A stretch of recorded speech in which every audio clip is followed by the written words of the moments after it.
Para dizer que não vai dar certo, para dizer que você não consegue, para dizer que a economia está ruim, para dizer que você não consegue pagar, para dizer que tem alguém mais qualificado para essa entrevista de emprego, para dizer que você vai levar bomba na prova da faculdade, ou no cursinho, ou no curso, ou no concurso público. Bom, tem um monte de gente.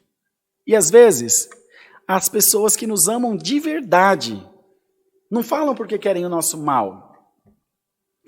Às vezes falam porque têm medo de nos ver sofrer com a frustração de não conseguir aquilo que estávamos buscando. Gente, deixa eu falar uma coisa para vocês. Quem te disse que você vai ganhar todas as vezes? Me fala aonde. Porque a palavra diz o seguinte: sobre todas as coisas, somos mais do que vencedores. Não é lá em Romanos? Sobre todas as coisas e todas as situações. Se eu ganho, eu sou vencedor. Se eu não ganho, eu sou vencedor. Porque eu sei que tudo está na mão de Deus. E o problema do crente é mais ou menos o problema da... Sabe aquela criança birrada que se joga no chão quando você não dá o que ela quer?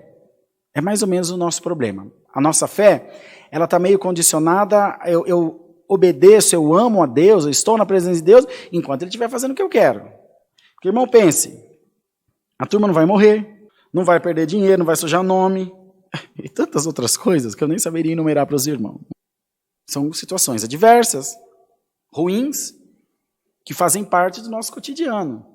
Perdendo, ganhando, avançando, retrocedendo. Na guerra, a retirada também é estratégia. Então, procure condicionar, colocar na sua mente num estado de otimismo. Aconteça o que acontecer.